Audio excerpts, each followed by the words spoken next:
चांगली ऑर्डर सोडतेस की ग? अगं काय नाही, वाईच रानात ना आली ना, म्हटलं बसावं. बाईच बसावं, आराम करावा. घरची कारभारी नाहीस का अशा ऑर्डरी सोडायला?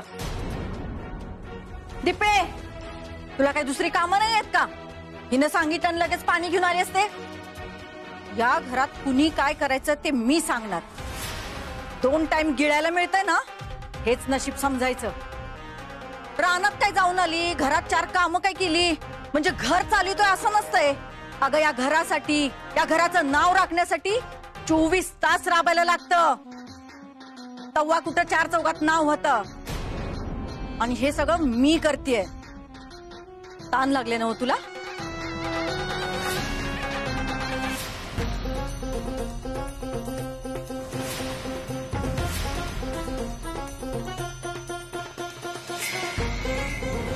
आई, आजवर तुम्ही या घरासाठी लई सोसलो, पण आता नाही. मी तुम्हाला कोणत्याच कामाला हात लावू देणार नाही आणि तुमचा अपमान बी सहन करणार नाही.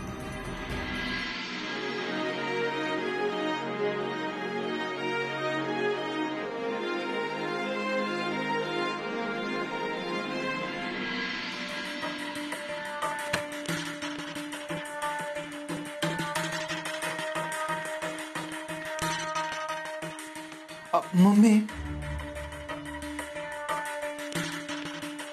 मम्मी हो. काय काय नाही, नाही निशा म्हणते ती खरं आहे का? काय नाही म्हणजे तुझे केलंस ना ते एकदम चांगलं केलंस बघ. बरं झालं तू त्या मोठ्याला शेपालस. हा म्हणजे अहो मम्मी, ती पिऊ आल्यापासून त्यांचा कॉन्फिडन्स आणि आवाज दोन्ही लईच वाढलं होतं. नाहीतर काय, सगळी नुसती स्वतःला घरमालकच समजत होती. अहो मम्मी, त्यांचं या अवसान कावापासून वाढलंय माहितीये का? जेव्हापासून ती पिऊ या घरात आली. तुझ्या नवऱ्याचं घर तर ही आहे. मग तिकडं गृहप्रवेश करून कसं चालेल? पिऊ बाळ, तूच सांग. तुझ्या सासूच्याच घरात गृहप्रवेश व्हायला पाहिजे का नाही? उद्या सुनंदाला वाईट वाटायला नको, तिच्या राहत्या खोलीत तिच्या सुनेनं गृहप्रवेश केला नाही म्हणून. मी बाई सगळ्यांच्या मनाचा विचार करून बोलत असते. आता तुम्ही ठरवा.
काकी, खरंच थँक्यू.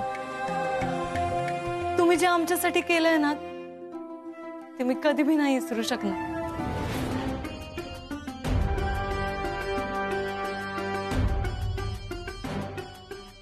मम्मी, नीट आठवा बर का, लग्नाच्या दिवशी जेव्हा मोठ्या आईंच्या खोलीत तिनं प्रवेश केला तेव्हा काय बोलली होती ती?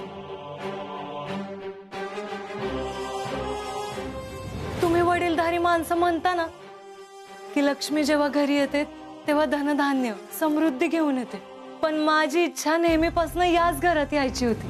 आणि असं बी जेव्हा भावाची माणसं असतील ना तर छोटीशी खोली बी राजवाड्यावानी वाटते.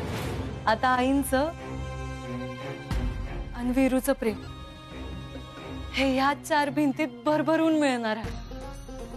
त्यामुळं काकी, ही माझ्यासाठी खोली नाही तर राणीचा महल आहे.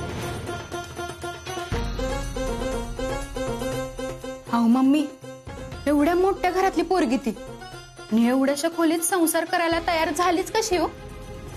ते तुळशी वृंदावन इथं कसं आलं आणि ही एवढी साफसफाई कोणी केली? अहो काकी, तुमच्या थोरल्या सुनबाईनं कब्जा केला या खोलीवर आणि म्हणत होती आम्ही सगळे आता काय आमची इथंच राहणार आहे म्हणून. ते तर ती खोली छोटी होत होती म्हणून. तिचं बरोबर आहे. अगं त्यांचं आता लगीन झालंय आणि या खुलीच्या अडचणीमुळं त्या दोघांनी एकमेकासाठी येळ बी देता येत नव्हता ग. आणि आता आपल्या या जुन्या खुलीमुळं त्यांची गैरसोय बी व्हायची नाही. ती साफ करून वापराय केली ना तर चांगलंच आहे की ग. आणि कांचन, तुझी घर फोडायचं म्हणतेस ना, तिने इथं चूल नाही केली ग आणि मी तिला तसं करू बी देणार नाही.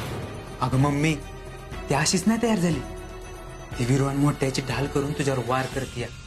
अगं एवढ्या छोट्याशा खोलीतनं बाहेर पडून किती हुशारीनं तिनं आपलं जुनं घर ताब्यात घेतलं माहितीये ना. मी आले होते तुम्हाला विचारायला, पण तुम्ही नव्हत्या ना. मग निशाताईंनी परवानगी दिली म्हणून मग मी खोली घेतली साफ करायला.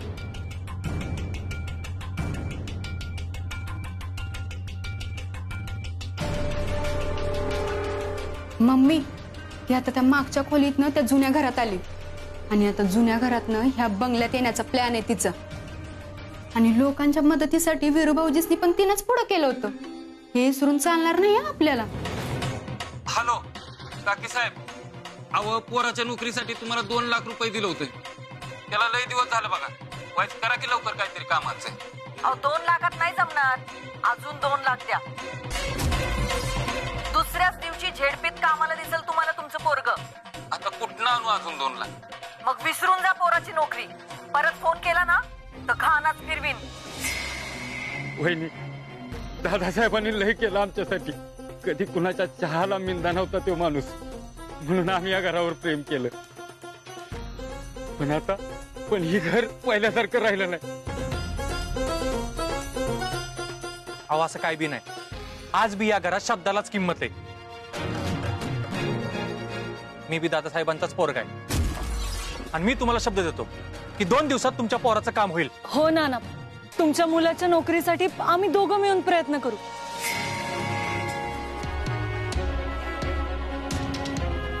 थांबा नाना,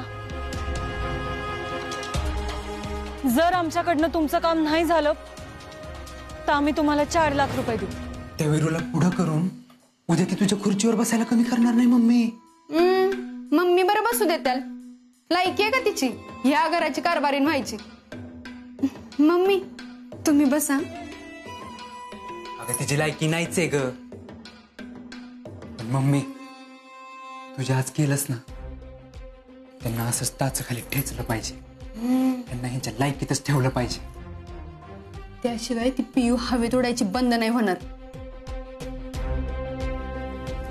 आता तुम्ही जरी मला म्हणलं ना की वेगळी चूल मांड म्हणून, तरी बी नाही ऐकायची मी.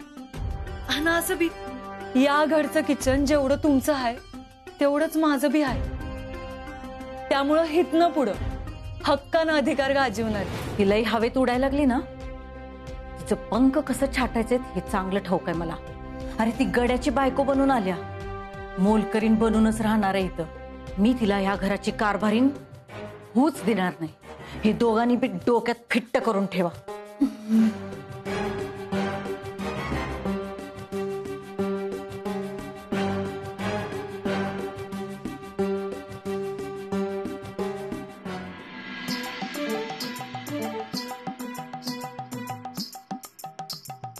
भया, ही नक्की एकाच घरातली भांडी आहेत ना? तर प्रत्येक वेळी अख्ख्या गावाची उचलून आणते ती. तर एवढी भांडी घासून दिवसावर हात झिजतेल माझी. तरी करायला पाहिजे. काय करू?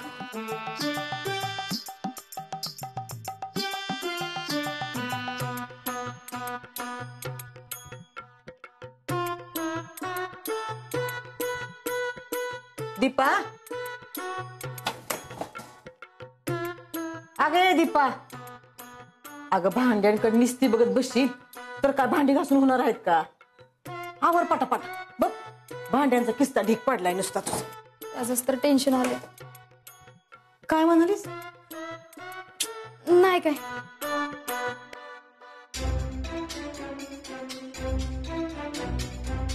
अहो मुठ्ठी आहे, तुम्हाला काय आणि कसं सांगू आता. काय ग, काय झालं ग?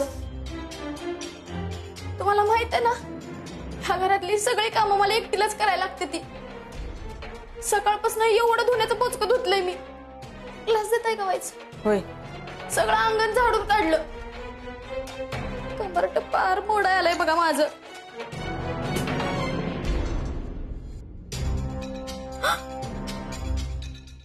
अजून फरशी बी पुसायचे.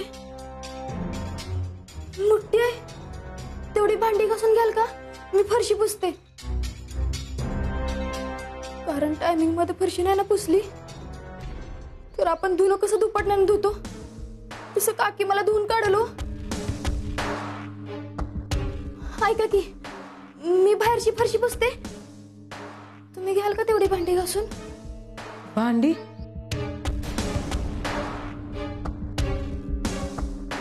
राहू दे, मीच घासते, नंतर पुसते फरशी. पाणी पेते व्हायचं, लयच कंटाळा आलाय. बरं राहू दे, मी घेते घासून.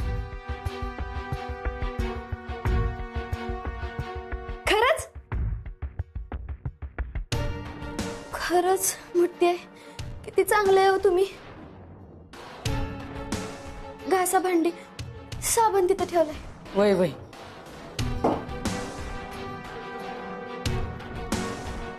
आई काही भांडी बिंडी घासणार नाही, तुझी तुलाच घासायला लागतील. अहो पिऊ वहिनी, म्हणजे आपण प्रत्येकानं कामं वाटून घेतली तर स्पीड नव्हतं म्हणून. हो ना, म्हणूनच तू तुझ्या कामाला स्पीड लावायला पाहिजे. तिथं काम करायलाच येतेस ना. अगं पियू, ती आपल्या घरातल्या सारखीच आहे ग. मुठ्ठी आहे, तुम्हीच तेवढे ह्या घरात माझ्या बाजूने बघा, नाहीतर बाकी कोणाला विश्वासच नाही हो माझ्यावर इथं. दीपा, अगं तुझ्यावर लई विश्वास आहे बघ माझा. मला खात्री आहे ही सगळी भांडी अशी चटकन घासशील तू. चल लाग कामाला.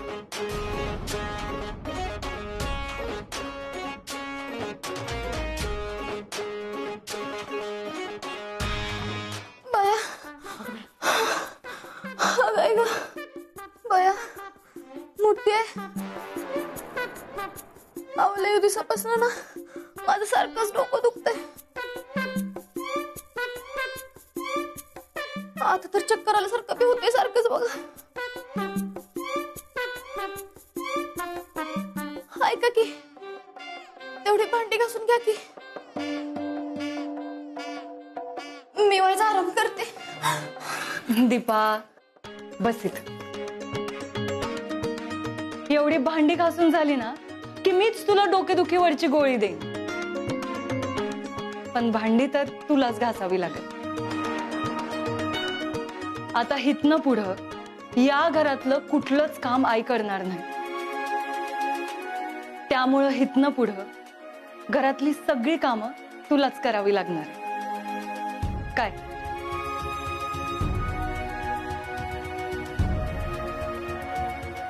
चल आई. अगं पियू, एवढी भांडी घासून घेत. आई, तुम्ही कुठल्याच कामाला हात लावणार नाही.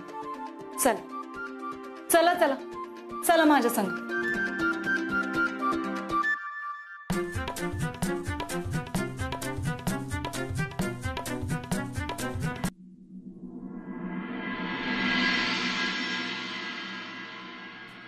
आई या तुम्ही. या हिथं बसा. अहो बसा. आता हिथनं अजिबात कुठं हलायचं नाही आणि कुठल्या कामाला बी हात लावायचा नाही. अगं सुनबाई, काय बोलतेस तू? अगं काम केलं नाही ना तर मला नाही जमत. हाई, मग मी कुठं म्हणते तुम्हाला काम करू नका म्हणून. मी फक्त एवढंच म्हणतेय की तुम्हाला शोभल असंच काम करा. अगं आता काम करण्यात कसलं आलंय ग शोभनं न शोभनं? बरं, हे आपलंच घर आहे ना, मग आपल्या घरात काम करायला कसली आली अगं लाज? हो आई, पण आता ह्या घरात सून आली आणि सून आल्यानंतर सासूनं काम करणं हे मला पटत नाही आणि ते बरं बी दिसत नाही. त्यामुळं हितनं पुढं मी तुम्हाला कुठलंच काम करू देणार नाही. तुम्हाला कामच करायचं आहे ना तर तुम्ही रानातलं काम करा. तुम्हाला आवड बी आहे त्या कामाची. पण आता पहिल्यासारखं घरात बसून राबायची काहीच गरज नाही. त्यासाठी माणसं आहेत. अगं पण आई, मी तुमचं काय बी ऐकून घेणार नाही. आजपर्यंत तुम्हीच सगळी कामं करत आलात ना, पण आता नाही. आता मी आलीये ना, आता घरातली सगळी कामं मीच करणार. तुम्ही फक्त इथं बसून आराम करायचा. नाही बाय सुनबाई. आई, अगं पुरी इथं लय बांधल्यावानी वाटतंय. मला इथं बसायला बी बरोबर वाटून झालं. आई तुम्ही बसा. वाटतंय सगळं बरोबर वाटतंय. तुम्ही नका लई कोणाचा विचार करू. तुम्ही बसा इथं, मी आलेच.